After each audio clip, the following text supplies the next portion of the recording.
اس کے بعد فرمایا کہ والدین کی عزت کرنا، ان کا احترام کرنا، ان کی قدر کرنا۔ اللہ کے رسول صلی اللہ علیہ وسلم نے فرمایا بڑا بدبخت ہے وہ انسان جس کی زندگی میں اس کے بوڑھے والدین پہنچ چکے ہوں، بوڑھے والدین حیات ہوں، لیکن وہ ان کی خدمت نہ کر سکے۔ تیسرا وہ شخص جس شخص کے سامنے میرا نام لیا جائے، اللہ کے رسول صلی اللہ علیہ وسلم کا نام لیا جائے اور وہ آپ پر درود نہ بھیجے۔ کم سے کم ہم اتنا تو کہہ سکتے ہیں صلی اللہ علیہ وسلم، درود نہیں پڑھ سکتے، یہ تو کہہ سکتے ہیں کہ اللہ کے رسول صلی اللہ علیہ وسلم کے نام پر صلی اللہ علیہ وسلم تو کر سکتے ہیں۔ اس لیے ہمیں کرنا چاہیے اور ہمیں دیکھنا چاہیے کہ ان تینوں شخصوں میں ہمارا نام تو شمار نہیں ہے۔ ہم ایسے تو نہیں ہیں کہ ہم روزہ چھوڑنے والے ہیں، ہم ایسے تو نہیں ہیں کہ ہم اپنے والدین کی نافرمانی کرتے ہیں، ہم ایسے تو نہیں کہ اللہ کے رسول صلی اللہ علیہ وسلم کا نام جب آتا ہے ہم درود نہیں بھیجتے۔ اگر ایسے ہیں تو ہم توبہ کریں اور اللہ سے دعا کریں کہ اے اللہ ان بددعاؤں سے جو اللہ کے رسول صلی اللہ علیہ وسلم نے 3 لوگوں کے بارے میں فرمایا، ان سے ہمیں بچانا اور ہمیں اپنے بوڑھے والدین کی خدمت کرنے کی ہمیں توفیق دے، ہمیں رمضان المبارک میں روزہ رکھنے کی توفیق دے اور ہمیں آپ صلی اللہ علیہ وسلم پہ زیادہ سے زیادہ درود پڑھنے کی توفیق دے۔ اس لیے جب ہم اللہ کے رسول صلی اللہ علیہ وسلم کی ان تعلیمات کو ہم اپنی زندگی کے اندر لائیں گے تب ہماری قبر بھی اچھی ہوگی، ہماری حشر کے اندر ہماری زندگی بھی اچھی ہوگی۔ اگر ہم اللہ کے رسول صلی اللہ علیہ وسلم کی تعلیمات سے، آپ کے صلی اللہ علیہ وسلم کے دین سے منہ پھیر لیا، ہم دنیا کی کسی ملک میں چلے جائیں، دنیا کے کسی کونے میں چلے جائیں، کسی خطے میں چلے جائیں، ہماری عزت نہیں ہو سکتی۔ آج جو ہم پوری دنیا کے اندر پریشان ہیں، رسوا ہے، اس کی سب سے بڑی وجہ یہی ہے کہ ہم سب نے دین محمد رسول اللہ صلی اللہ علیہ وسلم کے دین کو چھوڑ دیا۔ اتنا مقدس مہینہ چل رہا ہے، اس مہینے میں بھی دیکھا جاتا ہے کہ لوگ اچھے خاصے لوگ، ایک بڑا طبقہ نمازوں سے غافل ہے۔ پوری بستی کے اندر 200-300 رہتے ہیں، 1000 لوگ رہتے ہیں، مسجدوں میں چلے جاؤ 10-15 لوگ آتے ہیں۔ ایسا مقدس مہینہ رمضان المبارک کا مہینہ ہے، اس مہینے میں بھی اگر ہماری نمازیں قضا ہوتی ہیں، اس مہینے میں بھی اگر ہمارے روزے قضا ہوتے ہیں، اس مہینے میں بھی اللہ کے رسول صلی اللہ علیہ وسلم کی سنتوں کو پورا نہیں کرتے، اللہ کے احکام کو پورا نہیں کرتے، پھر ہماری زندگی پر دکھ ہے، ہماری زندگی پر رونا آنا چاہیے تھا۔ پھر ہم شکایتیں کیوں کرتے ہیں؟ پھر کیوں کہتے ہیں دنیا کے لوگ ہمیں پریشان کرتے ہیں، دنیا کے لوگ ہمیں چھیڑتے ہیں، دنیا کے لوگ ہمیں مٹانا چاہتے ہیں، دنیا کے لوگ تو یہ چاہتے ہیں ہماری شکلیں دیکھنا نہیں چاہتے۔ آج دنیا کے اندر جتنی قومیں ہیں سب کا یہ دلی خواہش ہے کہ مسلمان اپنی شکل نہ دکھائیں، وہ اتنی زیادہ ہم سے نفرت کرتے ہیں، لیکن ہم اتنی زیادہ نفرت ہم ان سے نہیں کرتے، ہم اتنی ہی زیادہ نفرت اپنے دین سے کرتے ہیں۔ پوری بستی کے اندر چلے جاؤ، مسجدوں میں پوری جگہ خالی ہے، کوئی نماز پڑھنے کے لیے نہیں آتا۔ رمضان المبارک کا مہینہ تھا، اتنا مبارک مہینہ تھا، اس مہینے میں چاہیے تھا کہ مسجدوں میں جگہ نہ رہتی، اس مہینے میں چاہیے تھا کہ ہم اپنی مسجدوں کو آباد کر دیتے۔ دیکھا جاتا کہ جمعے کے دن لوگ آ جاتے ہیں، لیکن عصر میں کہاں غائب ہو جاتے ہیں، مغرب میں کہاں چلے جاتے ہیں، عشاء میں تراویح کی نماز میں کہاں چلے جاتے ہیں؟ کیا یہ نمازیں تم پر فرض نہیں ہیں؟ کیا صرف جمعے کی نماز اللہ رب العالمین نے فرض کی ہے؟ ہر مسجد میں چاہے جو مسجد میں چلے جائیں، جمعے کے دن پوری مسجدیں بھری پڑی ہوں گی، جگہ نہیں ہوگی، لیکن پھر عصر کے وقت چلے جاؤ، یہ کہاں چلے جاتے ہیں؟ پتا چلے یہ جمعے کی نماز جو ہم پڑھنے کے لیے آتے ہیں یہ لوگوں کو دکھانے کے لیے آتے ہیں۔ اگر اللہ کے ڈر سے آتے مسجد میں، اگر اللہ کے ڈر سے ہم نماز پڑھ رہے ہیں تو ہم عصر میں بھی آتے، ہم مغرب کی نماز میں بھی ہوتے ہیں، ہم عشاء کی نماز میں بھی ہوتے، ہم اللہ کی محبت میں 2 گھنٹے کھڑے ہو کر تراویح پڑھتے۔ لیکن تراویح ہم نے کیا سمجھ لیا کہ مولویوں کا کام ہے، یہ ان پر فرض ہے، جو 5 وقت نماز پڑھتے ہیں ان پر یہ تراویح ضروری، ہمارے لیے ضروری نہیں ہے۔ حالانکہ قرآن پاک سننا مستقل سنت ہے، سنت مؤکدہ ہے۔ جو شخص تراویح کو قرآن تراویح میں نہیں سنتے وہ ایک سنت ضائع کرتے ہیں، وہ سنت مؤکدہ کا انکار کرتے ہیں۔ ہم جاتے ہیں 2 دن میں 3 دن میں قرآن پاک سننے کے لیے جاتے ہیں، چلے آتے ہیں، پھر اس کے بعد ہم رکھ دیتے ہیں، ہم تراویح چھوڑ دیتے ہیں۔ حالانکہ تراویح جس دن ہم نے چاند دیکھا تھا رمضان کا، اور جس دن چاند دیکھیں گے عید کا، اس دن تک تراویح پڑھنا ہمارے لیے ضروری ہے۔ ہم کہتے ہیں ہم 10 دن میں یا 3 دن میں تراویح سن کر چلے آئے، 3 دن میں 10 دن میں قرآن پاک کیا سمجھا، کیا سنا، اور پھر سن کے تم چلے آئے، لیکن اس کے بعد میں تراویح کون پڑھے گا؟ کہتے ہیں ایسا حافظ ہمیں بتاؤ جو کہیں نہ بھولے، کہیں نہ رکے، اور 1 گھنٹے میں 10 بارے پڑھائے، 1 گھنٹے میں 5 بارے پڑھائے۔ 1 گھنٹے میں 5 بارے کوئی پڑھا سکتا ہے؟ 1 گھنٹے میں 10 بارے کوئی پڑھائے گا؟ ہم ایسا حافظ چاہتے ہیں کہ ہماری مسجد میں ایسا حافظ ہو کہ جو 10 دن میں قرآن پاک سنائے، 5 دن میں قرآن پاک سنائے، اور کہیں نہ بھولے، کہیں نہ رکے۔ تو کہنے والے نے کیا کہا کہ ایسا حافظ تمہیں وہی ملے گا، ایسا حافظ تم جبریل علیہ السلام سے رابطہ کرو، وہ کہیں نہیں بھولیں گے، کہیں نہیں رکیں گے، وہ تمہیں 1 دن میں قرآن سنا کر چلے جائیں گے۔ ہمیں تو چاہیے تھا کہ ہم صحابہ کرام رضی اللہ عنہ اجمعین کی طرح وہ جب چاند دیکھتے تھے رمضان المبارک کا، وہ یہ کہتے تھے، اور اللہ کے رسول صلی اللہ علیہ وسلم کی بھی عادت تھی۔ اما عائشہ رضی اللہ عنہا نے فرمایا کہ رسول اکرم صلی اللہ علیہ وسلم پورے 30 دن بستر پر نہیں آتے تھے۔ آپ کو کیا ضرورت تھی اتنی عبادت کرنے کی؟ آپ کو کیا ضرورت تھی اللہ کے سامنے 2-2 3-3 گھنٹے 5-5 گھنٹے کھڑے رہنے کی؟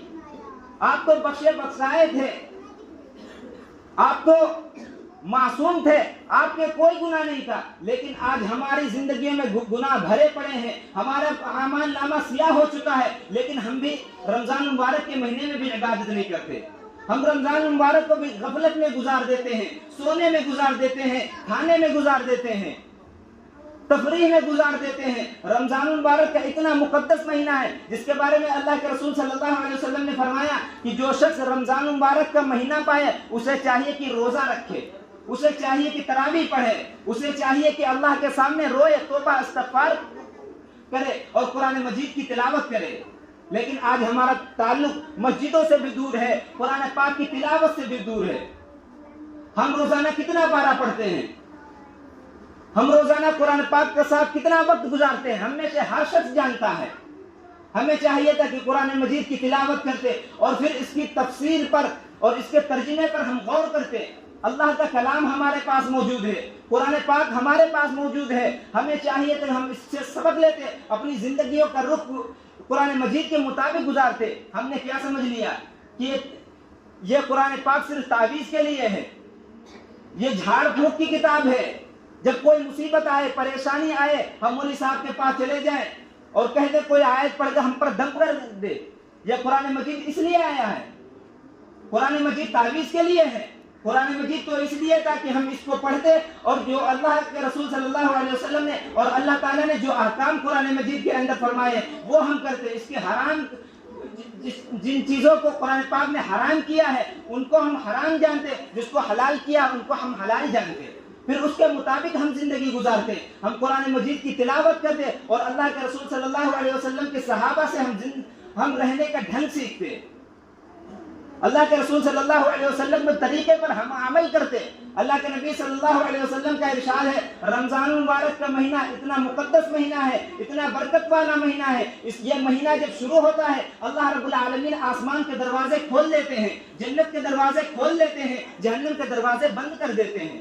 رحمت بندوں پر برستی ہے، جنت کے دروازے کھول دیے جاتے ہیں، جہنم کے دروازے بند کر دیے جاتے ہیں، سرکش شیاطین کو قید کر دیا جاتا ہے، شیطان کو قید کر دیا جاتا ہے تاکہ بندوں کے روزے خراب نہ کر سکے، تاکہ ان کی عبادت میں خلل نہ ڈالے، تاکہ یہ جو نماز پڑھتے ہیں ان میں وسوسے نہ ڈالے، اس لیے شیطان کو بند کر دیا جاتا ہے۔ پھر بھی ہم نماز پڑھنے کے لیے نہیں آتے، ہم کہتے ہیں شیطان ہمیں روکتا ہے۔ شیطان کچھ نہیں روکتا، ہم خود شیطان بنے بیٹھے ہیں، ہم خود مسجد نہیں جاتے، ہم خود روزہ نہیں رکھتے۔ کوئی شیطان آیا تھا ہمارے پاس کہنے کے لیے روزہ نہ رکھو، کوئی شخص آیا تھا ہم سے کہنے کے لیے کہ نمازیں نہ پڑھو۔ ہم چاہتے ہم مسجد میں جا سکتے، ہم صحیح سالم تھے، ہم تندرست تھے، ہم روزہ رکھتے، ہم نماز پڑھتے، ہم مسجد میں جا سکتے تھے، لیکن شیطان بند ہو جاتا ہے، لیکن ہماری حرکتیں بند نہیں ہوتی۔ اللہ رب العالمین نے ہماری زندگی کے اندر رمضان المبارک کا پیارا مہینہ عطا فرمائے، اس سے مقدس، اس سے افضل، اس سے عمدہ مہینہ ہے ہی نہیں۔ 11 مہینے جو ہوتے ہیں یہ رمضان المبارک سردار ہے، سب سے افضل ہے۔ اس مہینے میں ہمیں چاہیے کہ ہم اللہ کی خوب عبادت کریں، قرآن مجید کی تلاوت کریں اور اللہ کے راستے میں مال خرچ کریں۔ اب زکوٰۃ کی باری آئے گی، ہم میں سے بہت سے لوگ زکوٰۃ کے عمل سے غافل ہیں۔ ہم میں سے بہت سے لوگ ہیں جو زکوٰۃ کا حساب نہیں نکالتے، وہ یہ سمجھتے کہ نماز ہی ایک عبادت ہے۔ اسلام کی بنیاد 5 چیزوں میں ہے، جس میں سب سے پہلا یہ ہے کہ اللہ کو ایک جاننا، اس کے بعد نماز کو پابندی کے ساتھ پڑھنا، کبھی پڑھنا کبھی نہیں پڑھنا، یہ پابندی نہیں ہے، یہ پابندی اسے نہیں کہتے، یہ پابندی ہم کرتے ہیں، جمعے نماز پڑھتے ہیں، ہم پابندی کرتے ہیں، یہ کوئی پابندی نہیں ہے، یہ تو ہم دکھاتے ہیں کہ تاکہ لوگ ہمیں کہہ نہ دے کہ یہ جمعے کو بھی نہیں نماز پڑھتا، تاکہ کوئی یہ کہہ نہ دے کہ یہ جمعے میں ہی نماز نہیں پڑھتا۔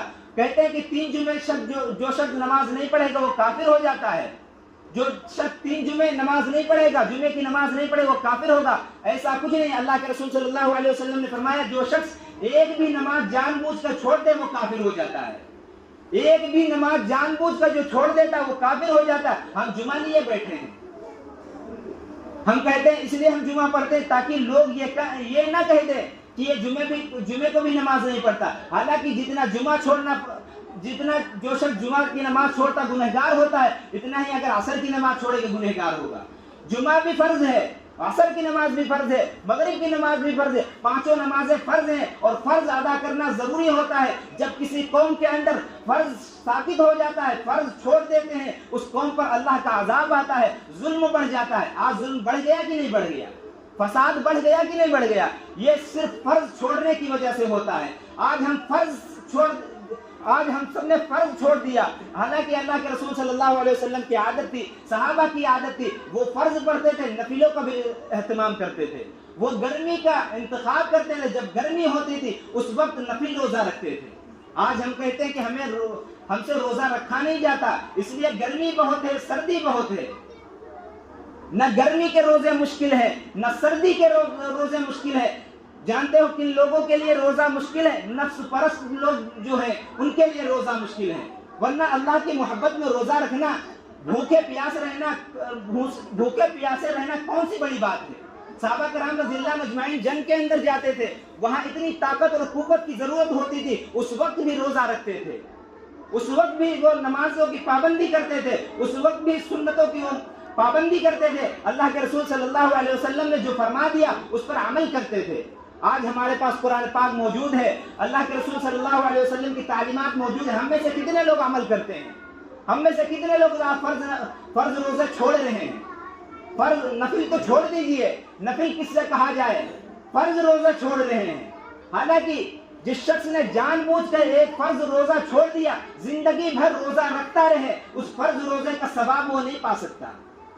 جو شخص ایک فرض نماز چھوڑ دے، زندگی بھر نفل نمازیں پڑھتا رہے، وہ ایک فرض نماز کا ثواب نہیں پا سکتا۔ یہ فرض احکام کو ہم نے معمولی سمجھ لیا۔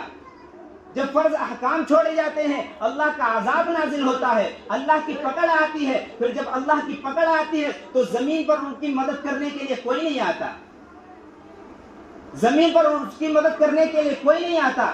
قارون نے اللہ کے ساتھ بغاوت کی تھی، اللہ کے ساتھ شرک کیا تھا، اللہ کے مقابلے میں آ کر کھڑا ہو گیا تھا، اللہ نے اسے زمین کے اندر دھسا دیا، اس کی مدد کے لیے کوئی نہیں آیا۔ اس کے پاس مال تھا، اسباب تھے، سب کچھ تھا، فرعون کو دریا کے اندر ڈبو دیا۔